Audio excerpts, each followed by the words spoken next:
Welcome back to the Dark Reading News Desk here at RSA 2023. Terry Sweeney here with Dark Reading, and joining us now is Charles Carmakal, CTO of Mandiant. Charles, thanks so much for joining us on the Dark Reading News Desk. Yeah, thanks so much for having me. We are talking about the Mandiant M-Trends 2023 report. One of the interesting points in that was another decrease in dwell time, down to 16 days for the current reporting period. Dwell time has become an interesting metric and a subject of interest for just about every information security professional. Talk about what's going on there and just what are some of the reasons behind the issues with dwell time. Yeah, absolutely. Let me first start by defining what dwell time is. Good. So dwell time is the point in which a threat actor breaks into an organization up until the point in which that organization discovers that there is a security event. And it might be through self-detection, or it could be because the threat actor actually reached out to the organization. And what we found over the years is that the dwell time continues to decrease. So when we first started tracking this metric back in 2011, the dwell time was actually really high. It was 416 days as a median time in which organizations were detecting incidents. This was how long ago? This was back in 2011. Okay. So it is getting a lot better, but it's getting better for maybe some atypical reasons. And one of those reasons is because threat actors are much more quickly conducting their intrusions. They're either causing disruption that is very obvious for an organization to detect, or they're reaching out to the organization and letting them know that they've hacked into them. And so there are definitely times in which threat actors are operating in a much quicker way that's enabling organizations to detect it.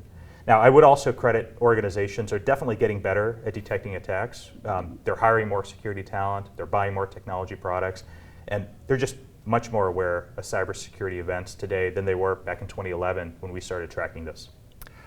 I wanted to ask you about dwell time detection and what the most common methods are for that. Is it typically that the organization that's been hacked discovered this on their own, or is it more a third party alerts them, hey, there's a problem here? You know, it keeps flip-flopping as we conduct our research and as we do our investigations. There's some years where we find that more than half of our clients self-detect the security incident, but unfortunately last year, based on our caseload data, about 63% of the organizations that we worked with ended up learning about the incident because somebody else told them about it. And again, that somebody else could be the threat actor, it could be law enforcement, it could be a security partner. Again, it keeps flipping and flopping. But I always like to go back to our original report back in 2011 when we first started tracking this. And back then, 94% of the organizations that we worked with learned about their incident because somebody else told them. Sure. And that somebody else could have been law enforcement. And back in those days, many times it was actually a journalist that notified organizations about a breach. With the advent, though, of threat detection, I'm not sure how to go with this, because if I'm buying these tools, like I would want to be discovering these things because I've paid my money to a vendor to find them. Obviously, there are also services that have emerged. Yep. It's which side of the coin are we talking here? Like which is the better way to find out, I guess? Well, the best way is by self-detecting a security event. Now, as I mentioned, a number of organizations, they are relying on endpoint detection and response detections.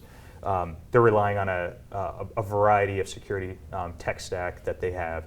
And a lot of times it is detecting events, but it's not generating enough noise or creating enough of an awareness by the organization for them to adequately recognize that there's an active security incident at play for them to be able to contain it. And again, I do recognize that our caseload is based on the incident response that Mandiant conducts, and there's a reason why people contact Mandiant for response work. And so there's definitely a little bit of skewed data points because of where we're sourcing this information from. Shifting gears slightly, extortion and ransomware continue to characterize the cyber threat landscape. Curious from your perspective what some of the standout approaches are that you and your team may have seen with specific attacker techniques or technologies that they may be leveraging to execute these things. Yeah, so ransomware and multifaceted extortion, it is the #1 threat against most organizations today. And the reason for that is because financially motivated threat actors, they've decided to monetize their intrusions by conducting multifaceted extortion. Gone are the days where threat actors break into companies and just steal credit card numbers and try to sell that on the dark web, because it takes a long time to steal enough credit card data to really make good money out of it. Whereas today, threat actors can conduct an operation that's very short in time. It could be 3 days worth of effort, and then they could extort a company for $3 million, $5 million, $10 million. And many of our clients are unfortunately paying just because they don't have very many options, because there's so much disruption and they're so worried about data that was stolen being published on the internet. In terms of ways that threat actors are getting in, there's really two common ways. Number one, they're exploiting vulnerabilities at scale. So either they're exploiting zero-day vulnerabilities or previously known vulnerabilities that just aren't patched, or they're phishing their way into the organization.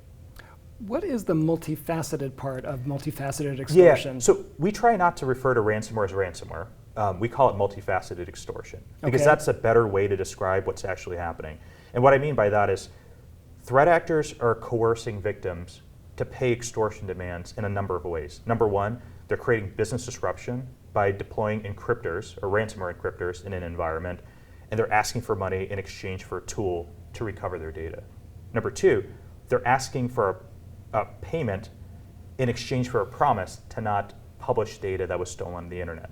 But they're also extorting companies in other ways. They're reaching out to partners of organizations that are victims. They're reaching out to customers. They're reaching out to media and amplifying the threat and the pressure towards the organization. So in some situations, they're reaching out to actual employees of the companies. So pay the ransomware, or I'm sending all this to the New York Times, something along those lines? Exactly. Okay.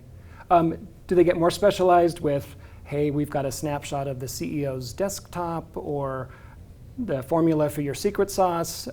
I mean, how granular did they get there? What's interesting about most threat actors is they might be good at breaking into companies, but they don't necessarily have the business acumen to be able to assess what is the most valuable data of a company. And so the way they tend to think about things is they think about, if I stole a terabyte of data, to them that's much more valuable than maybe stealing that one Excel spreadsheet that actually has very, very materially sensitive data in it. But they try to apply pressure as best as they can.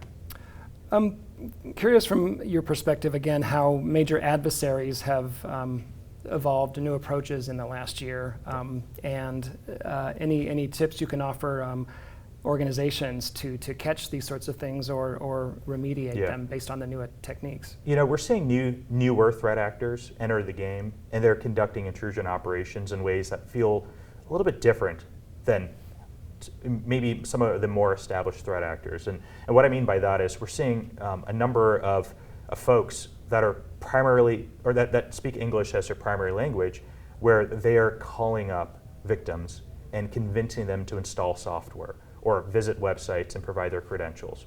Or they're sending text messages to people directly on their personal or their work cell phones, where they're saying, click on this link to provide some information to us, and they create a sense of urgency. And those links look like legitimate company websites, but they're just mirrors of those websites, and they capture credentials that way. And if you think about the challenge here for an enterprise, enterprises aren't monitoring inbound SMS messages to people's cell phones. And they're also, when you click on the link, that traffic typically traverses over the cellular network. So those enterprises are not able to monitor that network traffic. So it creates a lot of challenges for companies. And really the recommendation to them is to learn from all these incidents that have gone public over the past year or 2 years or so, and try to build defenses to mitigate the risk and the impact of these types of attacks. Mandiant played a major role in the incident detection and remediation with the cyber warfare that preceded Russia's invasion of Ukraine in 2022. Can you talk a bit about some of the standout events that were part of that, and any interesting techniques or approaches that may have been uncovered as a result? Yeah, there were a few things that were surprising to me. The first is that we all expected the Russian government to task their offensive operators to hack the Western world. And we were all bracing for impact for many, many, many months. The president talked about these imminent attacks, and it just didn't happen. And we were all wondering why it didn't happen. And I'm not sure I know exactly why it didn't happen, But one very reasonable explanation is that we believe that the majority of the offensive capability by the Russian government was almost exclusively focused on Ukraine. So they're focusing their effort from an espionage and a destructive perspective against critical infrastructure, government entities, and other large organizations within Ukraine. We saw some attacks against other organizations in other parts of the world, but it was nowhere near the scale and intensity that we anticipated seeing. So that's probably the first thing that I noticed, or that surprised me. The second thing that maybe didn't surprise me, but it was important to understand, is the sheer aggression of the Russian government against organizations in Ukraine and the level of destruction that they conducted across so many different organizations. I mean, within the first few months of us working with victim organizations in Ukraine, the amount of intrusion activity that we saw within a few months exceeded the amount of intrusion activity that we saw in Ukraine over the prior 8 years. So the volume was just so high, expected, but very, very high, and never been seen before. Wow, that is frightening stuff. Charles, I appreciate you joining us on News Desk today. Great insights and perspective on the threat landscape, and I know I'll never think of multifaceted extortion the same way ever again. Thanks for joining us. Appreciate it. Thanks so much for having me. We've been talking with Charles Carmakal of Mandiant. This has been Terry Sweeney for the Dark Reading News Desk. Thanks for joining us for this segment. We'll see you again.